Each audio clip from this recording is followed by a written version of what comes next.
Raise your hand if you've ever been busy. Raise your hand if you've ever got tired and feel like you just need a couple days off. Most people would have both hands up right now.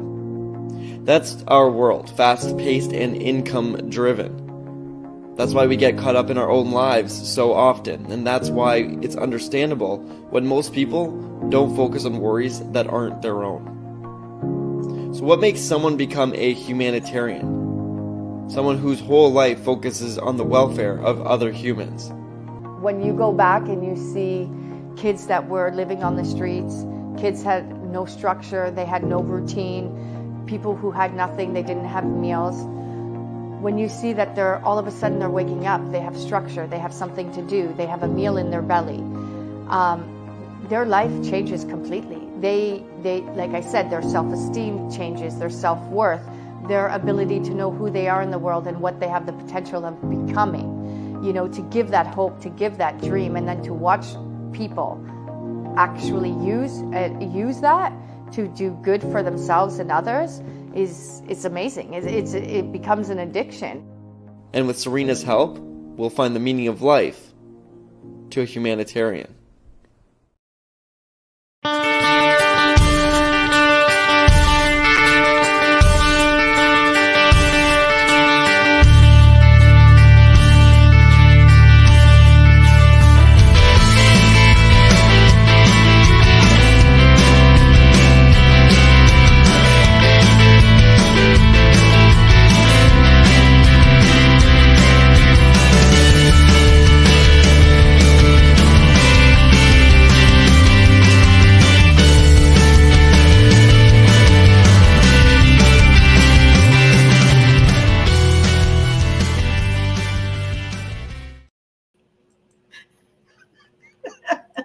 Good morning. Good morning.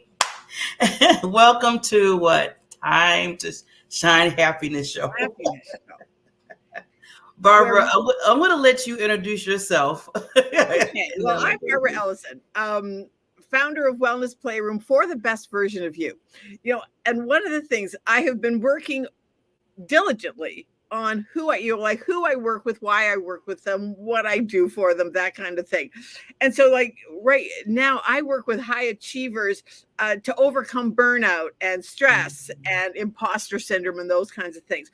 Because if they don't overcome those things, they don't retire well. And I want them to retire to be, you know, active and healthy and debt-free and abundant in their retirement. But it starts now while they're working. So that's kind of me because I'm a life trainer. Mm-hmm. But I love today's topic because finding purpose and joy in the midst of crisis. Yes. And that's how my journey started after David died. When I realized that, okay, I have to find purpose and joy without him.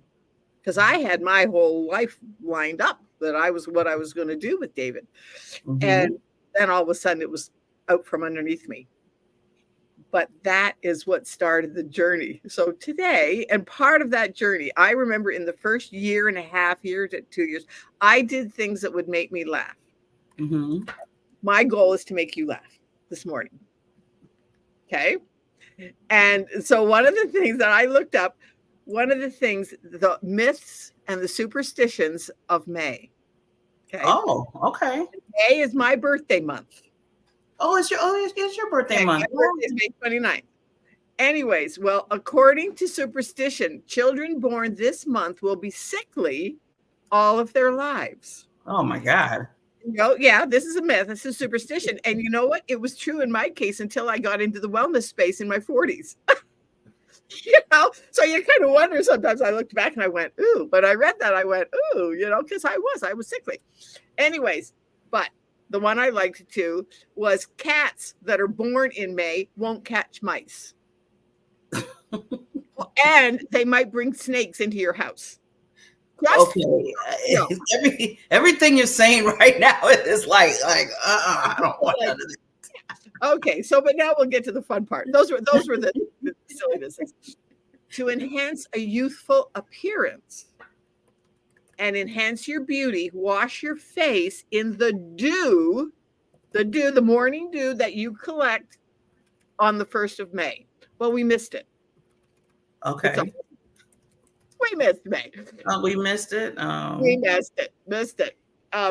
It's bad luck to get married in May. Okay. But here's the reason why. They say, this is all superstition from way back in mythology and all of that.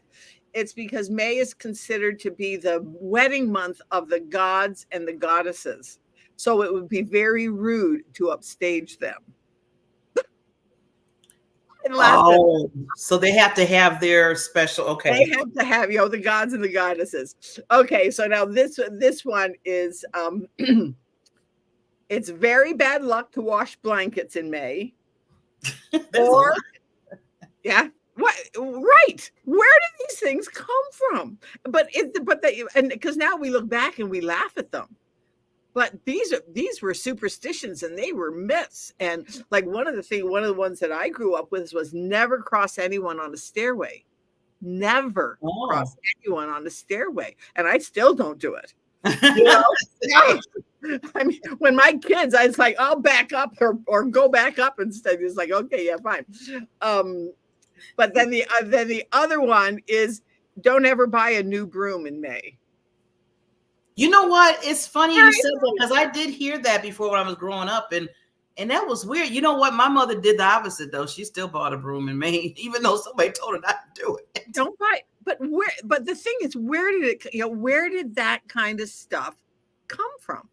But I was going to say, Barbara, with that, a lot of that superstitions, everything, like you said, we all grew up on it, hearing different things. Yeah. But I think what happens, we give it more strength when we start really believing in it. You believe it. Yeah. So for me, it made me laugh. It was like, oh, brother, where is this? Yeah, because I mean, there's been a lot of times when I was younger that said, you don't step on a crack. Oh yeah. Back. And what was the other one? There's a crossing with the tree. With the tree, you don't split yourself with the tree or something like that, or the pole. Some of the things that we look back on now, but I saw you smile, so that was my goal for the day, was to at the antics of these things. You always make me smile. Yeah. So yeah, I mean, but that's part of doing that. Like I think I told you, and then we got a little bit of a late start, so we're gonna bring up our guest quicker. Keep it going. Yep. And I think I know I've said this to you, but I remember in the first year and a half after David died, and the only thing I really remember doing was I binge watched all 10 years of Frasier. Oh, wow. Because part of recovery is putting things in front of you that can help you to laugh, to smile, even if you can only just barely smile. That might have been funny, because in that first year after a trauma, and sometimes it can be the loss. It can be a loss of a loved one, but it can be a loss of a job. It can be the loss of anything. It can be an accident. It could be recovery. It could be loss of career. That's what I deal with people that have lost their careers unexpectedly. So all of those things, but the treatment in some ways is the same. We have to find things that just lighten our spirit. And that's what Marlene's going to talk about. And it's such an important topic. And so many people, they feel that they are so alone in it, which is why we need people like Marlene to help people through it, to find that joy. However, most of us starts because we experienced it ourselves. Yes. And one thing I love, just going to get into this before we bring on the Queen Marlene, is I love the topic that she's talking about, because just that kind of goes into a little bit what I do, because I'm a purpose and visibility strategist. So when you're talking about finding your purpose, I always say, find that purpose, real dig deep through all of the stuff that you go through. And then at that point, it's important for us, just like Marlene's doing today and everybody, what we're doing is get the visibility so people can get hope. A lot of times they say, Barbara, hope. I say, yeah, because when you see us and you see, and we tell you what we went through and we dealt with it, we're still standing, even though some things still get a little whatever, but we're still standing because we're still moving forward. We're still in the race. That's what I say, that's living life. And there's, that's why me and Barbara get along so well here as the BBs, because we're both striving for people to strive in their lives. And I love how Queen Marlene is going to talk more about her journey of getting to that purpose, and things change in your life that are unexpected. You're going down a certain road and I always say there's that little and then, it happens. But I always tell you that little is those learning experience. And I always say they're stepping stones of strength because they strengthen you to the next level in your life. Right. So with that, and you might still be swaying in the wind. You might still be swaying. Absolutely. However, you are on your feet. So that's how I always look at it. I'll do the physical things while you explain it in the words. Swaying. See, there's the laugh. There's the laugh. My goal. But it's funny because soon you said that, I just felt myself swaying because I always got pictures in my head. Sway in the wind. But you're not alone while you're swaying. But you're not exactly. That's the nice thing. That's the nice thing. You're not alone when you're swaying. You're not alone. So I mean, real quickly before we bring on Queen Marlene, can you give us a little of how you found this wonderful lady to come on the show today? I know from LinkedIn, of course, but I believe we were on another event. And right at this moment, I'll have to have her remind me, but I believe it was in another event. That one of those networking events that was like, ooh, I need to have you on my show. Because it just, because that's when I was going through David, losing David. But now it's been, 13 years. But I still, there are still times when I remember that. Oh, wow. Yeah. Didn't expect to be a widow in my early 60s.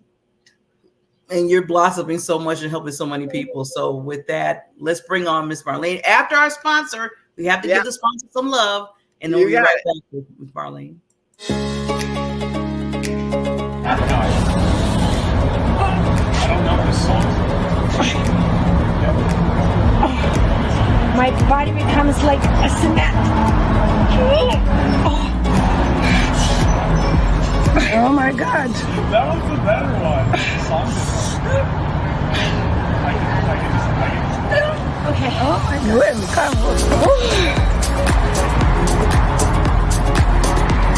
It's like magic.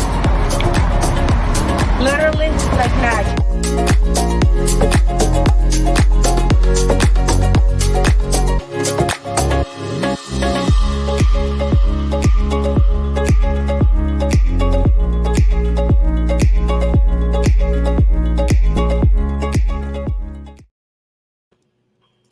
Ta-da! It is magic. Ta-da! Hey there. Hello, lady. How are you doing?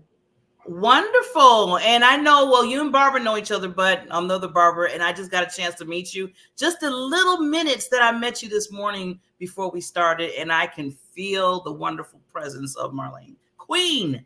Hey, I used to actually be called a queen. See, Barbara, I'm telling you, these queens are understanding themselves. When I was 18, I went from Central Florida to New Orleans, Louisiana, and I became the first female collector at Jefferson Bank and Trust. And it was a real exciting job. Became a repo queen. I was Mean Marlene, the repo queen from New Orleans. I love that. Learned how to hot wire a car and how to get into it without the light coming on. And so that was my start in the banking and finance industry back in the 70s. Isn't that wild? That dates me, doesn't it? I brought back some good memories. Me, Marlene, I like that. Me, Marlene. Me, Marlene. Wow. Well, Queen Mean Marlene. Well, you're not mean at all. You've come a long way since then, Marlene. Yeah, you come a long way, baby. But yeah, Oh, baby. I think God was preparing me back then to be able to function in the midst of high stress situations. You know what? I'm glad you brought that up, Queen, because a lot of times we go through things, even the little bitty things that you don't even recognize, get you prepared for what's about to be in store. Yeah, wonderful. Yeah. So, lady, we always want to start off with a backstory, because I always like to see what's behind the scene, how you got to this wonderful what you do for so many people, and like you said, finding your purpose and joy in the midst of crisis. We're going to talk a little bit about, but give us a little backstory. Well, I think, like I said, it started in my younger days of just looking for adventure, being one of those people that loves to be around people. And then I became a single mom and raised my two youngest biological sons by myself up in Tallahassee, Florida.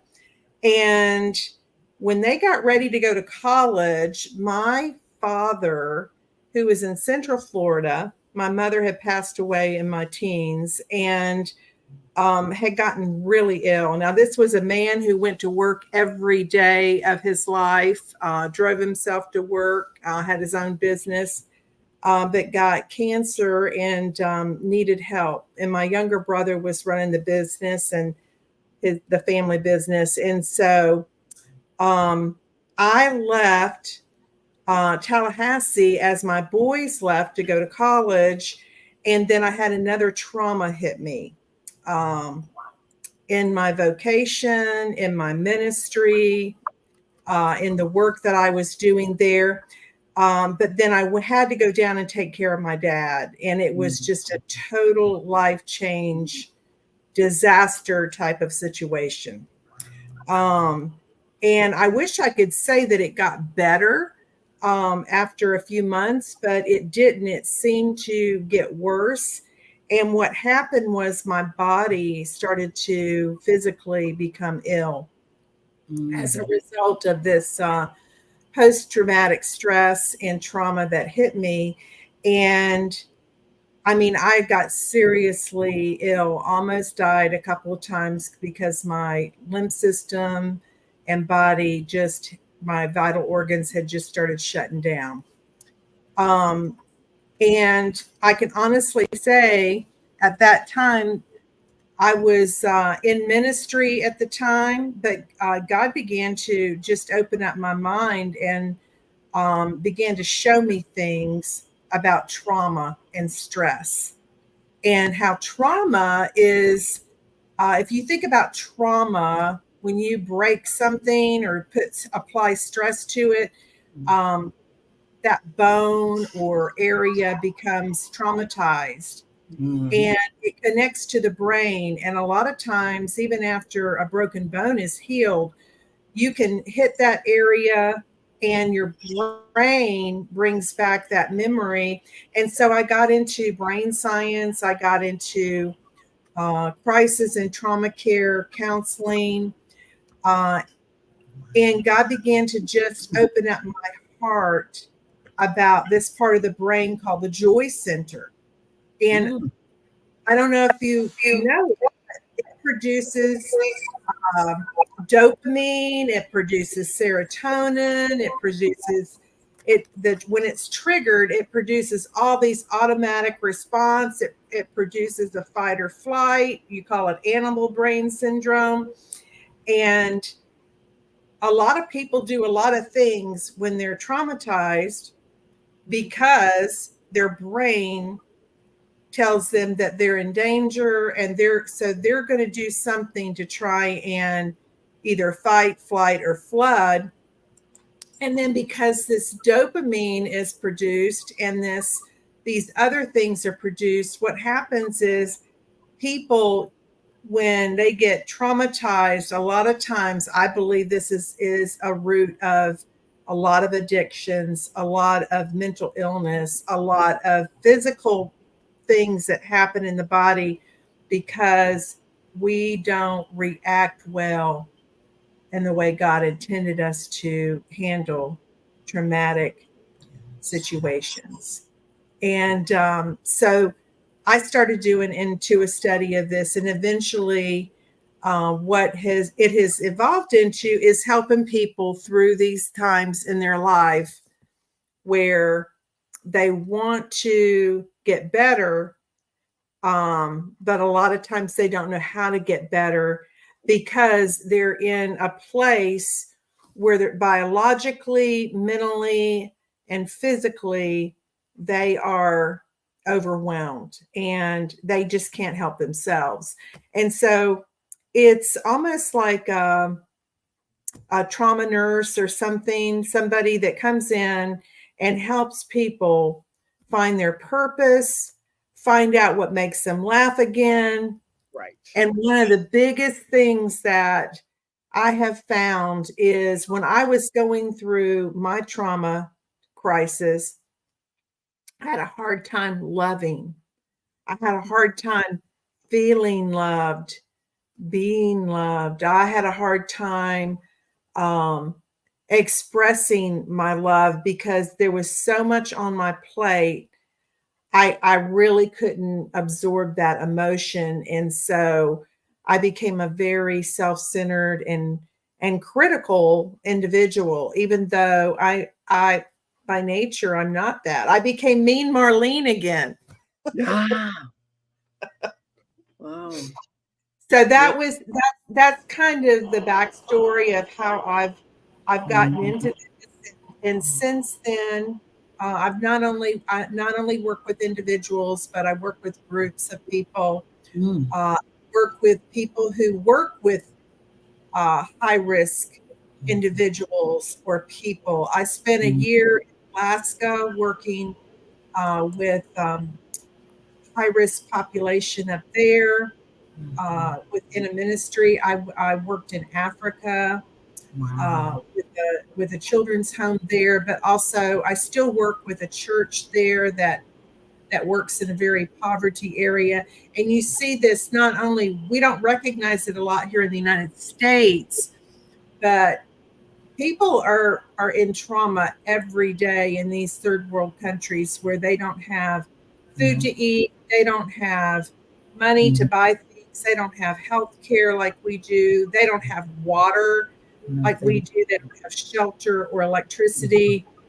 But that one thing that I have found is they have a lot of joy and a lot of love when they have a purpose. And so that's another reason why I'm working a lot now with people, just helping them in a second occupation, or they've just been through a midlife crisis or different things like that. So that's what I do. And I just wanted to say, Marlene, because wow. Okay, let me say that first. Wow, you are doing so much for so many people. And I wanted to mention two things, and if I can go back to Barbara if she had some things. One thing you mentioned that really, really stands out to me when it talks about trauma in a person's life is that if you don't understand that healing process needs to begin somewhere. And a lot of times, like you said, and I know I have in my life with some trauma I have, is that it's like, okay, the trauma hits, but then I still have to, I said to myself, okay, but I still got to do what I got to do. So I put the healing part to the side and anything I think I need and just kept going. And then years and years pass, and then all of a sudden, boof, something explodes, something just boom, because you didn't take care of that trauma at the time. I love that.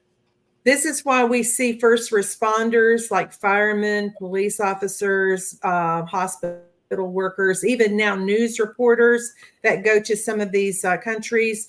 They're women that are having babies in and out of the hospital really fast. It's because stress, it builds up.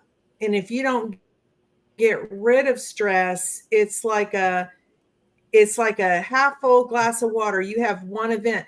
And the interesting thing is, one of the things I didn't realize is that your body treats good stress, like getting married, getting a new job, getting having a grandbaby.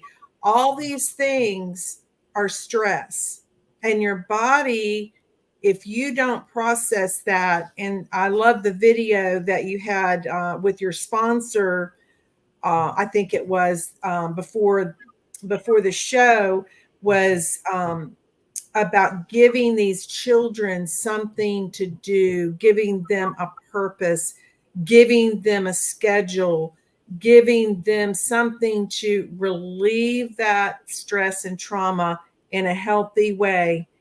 And that's why a lot of these young kids and stuff coming up, and even older people, if they don't have a sense of identity and who they are, and for me as a Christian pastor, if that person doesn't have a sense of identity that they were created for a purpose, when I find that and help people find their purpose and their identity in that purpose, and give them, it doesn't have to be something miraculous.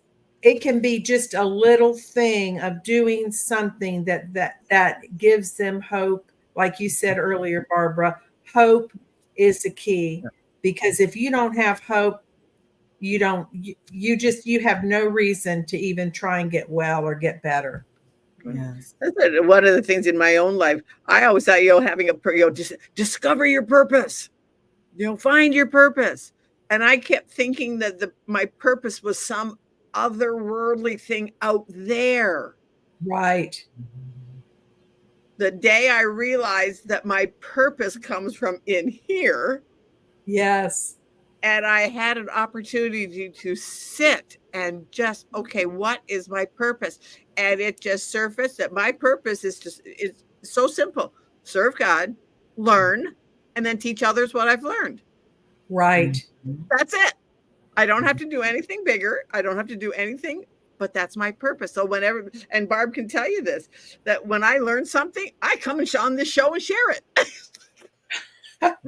I tell you, another thing that I learned that has really helped me in this journey of recovery is developing good communication skills. I took a class from this doctor who has a company called Relate Well, and he deals a lot with marriages. And he talks about how husbands and wives, that they can go years and years without communicating with one another, but they start building a better marriage when they develop the communication that what they're doing is their purpose is us instead of me or you.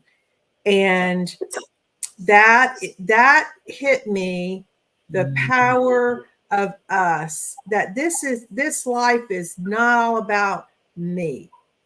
It's right. My trauma is not just about me. There's a reason and there's a purpose, even in the pain. And in my faith, that's what I believe, that okay, we know, I believe in a God who can do anything, and I believe he can stop a lot of things if that were going to be the best thing. But sometimes there's a purpose in the pain that we don't even understand. Right. And that to me is why people keep asking sometimes, why this, why that. We may or may not ever even know the reason why. How can you talk to a mother who's lost a child? And you know what I'm saying? There's so many different traumas and pain, and you've got to give people time. That's why I call what I do the ministry of presence, because I can't just Right. come into somebody's life and say, oh, well, you just need to get better. Mm. You just need to do this.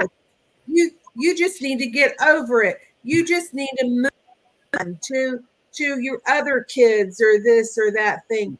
And you know what? It doesn't, pain and suffering does not work like that. Mm. And so the ministry of presence, of just being there with someone and getting to know them, loving them when they're not lovable. You know, a lot of people react differently in the midst of trauma. And so I always say the purpose is not just my purpose, it's what is God's purpose. And so if I can train myself to be closer to my purpose, okay, of why God created me, okay, why did he create me? And he said something really interesting to me, Barbara's BB's. That's my grandma name, BB. It's Swahili for grandma. Yeah, I love the connection. So anyhow, the Lord spoke to me the other day and he says, Marlene, I appreciate you. And I thought, well, that's kind of weird. Why would the Lord appreciate me? You know, I'm not really anybody just, miraculous. But you know what he said? He said, I created you. Mm. Why wouldn't I appreciate you? Yeah. And let me tell you that when I was in that communications class, they had you go back and write down a list of all the people in your life that had fulfilled core values of relationships in your childhood. And do you know, I went back and looked at that, and appreciation was one of those core values. And do you know, I couldn't think of anybody in my childhood that had fulfilled that core value. And here I am, this old, not having that in my childhood, and how that was trauma back then. Right. And Right. so part of me finding my purpose, even at my age, that helped me that day when he said that to me, Marlene, I appreciate you. And I said, why, Lord? And he said, because I created you. So why wouldn't I appreciate you? It took away all those bondages of religious working. I got to do this to do that. It took all the stress off of me. You talk about stress relief. That was relief. I don't have to do it. Yeah, I remember one day just that, in that same kind of thing. And one day I was just, when you have your monkey brain explodes into a band of gorillas. When you are just out and you just can't, you're just so. And finally, it was like, because I was fairly new to faith, and I sat down. It was like, I just don't know what I'm going to do. I just that. And it was just all of these things, and I heard that still small voice that just said, just, Barbara, you have salvation. Everything else is just details, and I'm in charge. That's right. Amen. I was like, don't sweat the small stuff, That's and right. And some of the trauma, it's so big. And yet sometimes when we can think of it as, okay, don't sweat the small stuff, because to God, it is small. It is. It is. So yeah, it was. I remember that moment, and it was like, oh yike! Wow, Marlene, you gave me goosebumps when you said that. I mean, I'm sorry to cut you off, but I just had to say, no, yeah, said that. I just felt that presence, and it just made me feel like, wow, he's right. He created us, and that's why he respects us. And you never think of it like you said. You're like, well, what? I'm not spectacular. I'm not this. I'm just here. And he's basically coming back to say, but I created you, and that's it. Right. I mean, he's like, Woo! He's our daddy, you know, he's our, I mean, you can just talk about, I mean, I could just go off on a preach right now, but a lot of the people that I talk to are not even, they don't even have a faith. They say, I don't even know what I believe. And by the time I get off the phone with them sometimes and I start telling them, I don't even have to just try and, you know, debate with them or argue with people. Listen, by the time, sometimes I just tell them a story, and that's not even a story. That is just my reality. Right. And what happened to me, sharing my heart with someone, showing them that I love them and I care about them. It doesn't matter what they believe. And so by the time I get off, I've gotten off the phone, sometimes they're talking about the Lord. Well, the Lord. Well, what about the Lord?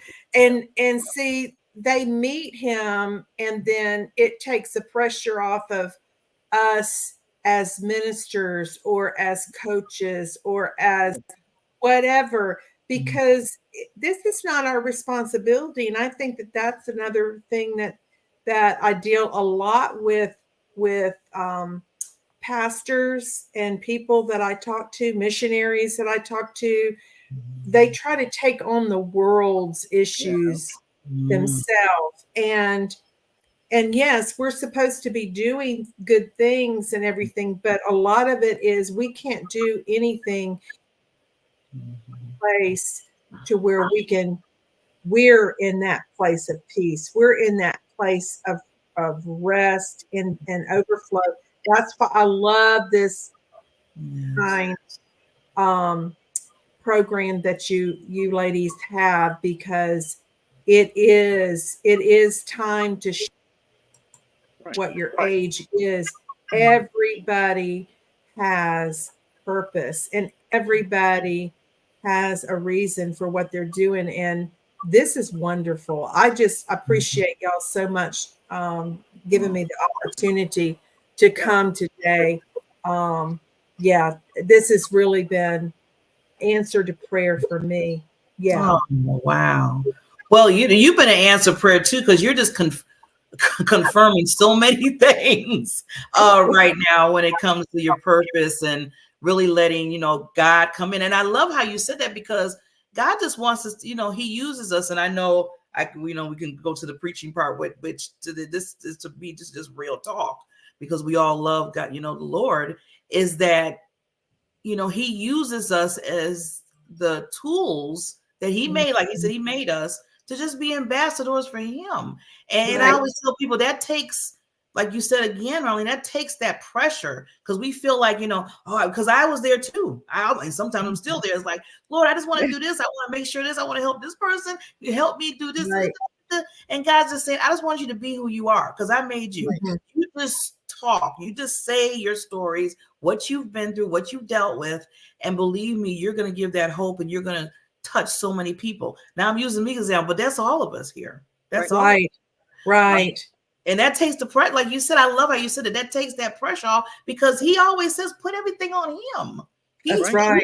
He tells us that. I'm going to tell you, if you're on there, right, if you're feeling stressed or you're feeling like, oh, I'm responsible for this, then it's probably not God. It's probably the enemy that's come in and said, you've got to get all this done in order for God to be pleased with you.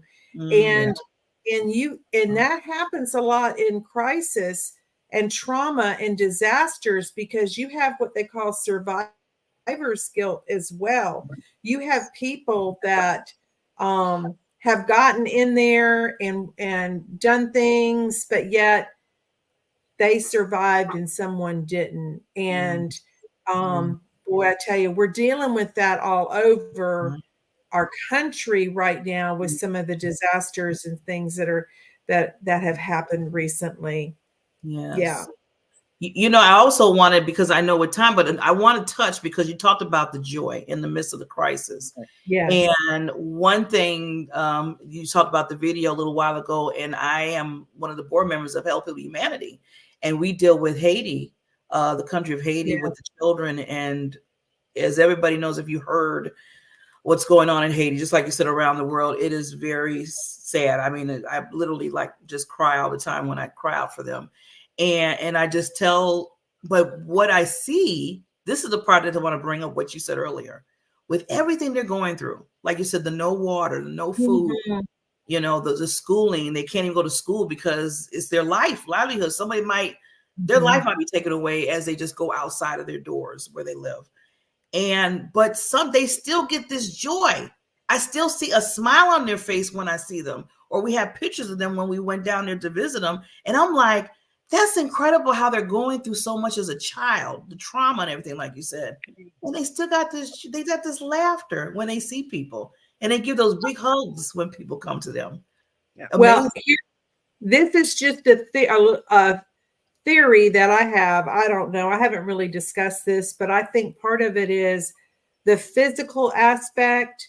They have to do so much more physically in their country than we do in our country. We are an intellectual, educated nation here.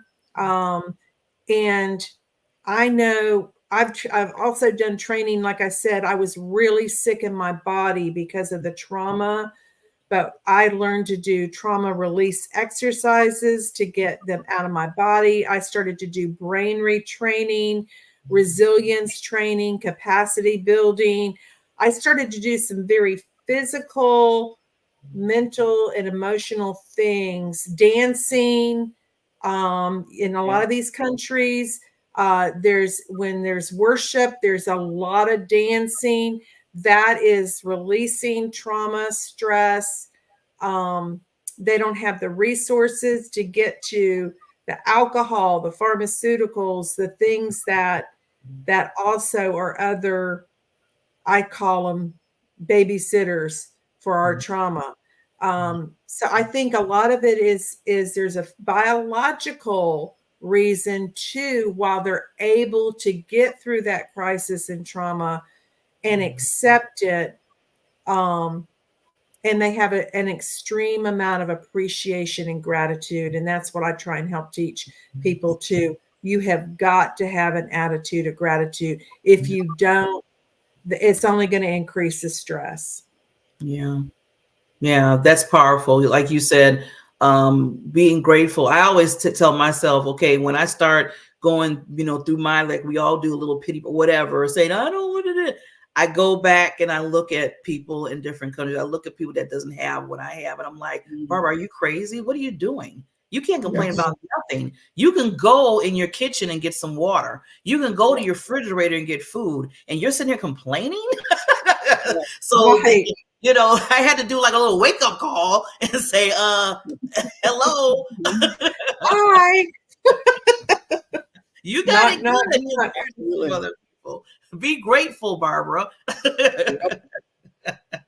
But wow, Marlene, we have to bring you back, lady. This is amazing. I have thoroughly enjoyed it. And Barbara, you had asked how we met. We actually met because I saw Barbara's profile on LinkedIn and her description of what she did, and that she had this program, but also that she was into podcasting. And I really have a desire to really start doing podcasting, and y'all are just kind of like my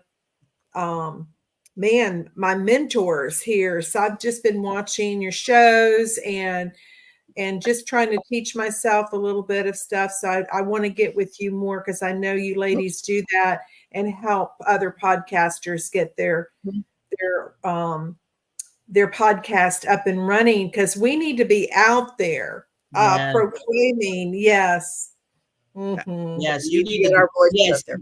You need your show like yesterday, Marlene. You really do. You have so much to talk about and give and bring people on. So that's where that visibility comes in it. So we definitely need to, come together more and talk about that. But definitely amazing. Get y'all's coaching and support on that. Thank you. Yes. Oh, yeah. We're here to serve. We are here to serve. Yeah. So Lady Barbara, I want you to do your closing, but I also want to just say again for this wonderful queen today, please reach out to her. She has a free gift. I did a bit.ly for her because the other link was a little bit long. And, I don't want people saying, I didn't get that link. It was so long. So I shortened it a little bit for her. Awesome. Thank you. And this is a new book that just came online. It's called Psalm 119 Prayer Journal. And it is, it's getting alone and getting into that place. And this free gift is the first 18 pages of this book. So you're getting a bargain there for free. Yeah, see, appreciate the free gifts. I tell people that a lot. So yeah, please go to the link and make sure that you get your free gift. And I'll reach out to this queen. I mean, if you know people, if it's not yourself, but other people, and we can always experience how to get through the midst of crisis and get the joy. That's all of us. So please reach out to this queen. But Barbara, I just want to give it to you regarding. Absolutely. Let's make happiness the norm rather than the exception, because each and every one of us deserves to lead a happy, healthy, debt-free, and abundant life. So let's all reach out to each other, help each other, and do it with each other. So yeah, absolutely. Wow, this has been awesome. Again, but please make sure we put Marlene back on the calendar. Absolutely. This has been amazing. I just want to let everybody know we will be back next Tuesday. And Wednesday. Wednesday. I keep saying Tuesday. I gotta get Wednesday. We were 4 years on Tuesday, and now we're on Wednesday. You gotta get Wednesday in my head. But and I also just want to tell everybody real quickly. This is mental health month for me. So please, what I always tell people, if you hear me all the time, is do your check-ins with people. Yeah. It doesn't have to be long as you send them a heart emoji, whatever you want to do, just to say how much you care and you love them. Please do your check-ins. This is mental, and not just only for me, but we just want to make sure this is what we're talking about for me, and we want to make sure you're doing the check-ins. So with that said, see you next Tuesday. Bye.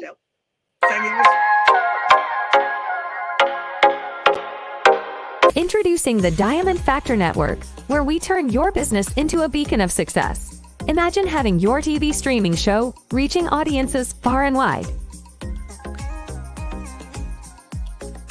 It's possible with the Diamond Factor Network. Unlock the power of your brand with our state-of-the-art TV streaming platform. Your show, your way. Feature highlights, customized shows, global reach, and professional support. Coaching by Barbara J. Beckley, Purpose Visibility, and social media strategist.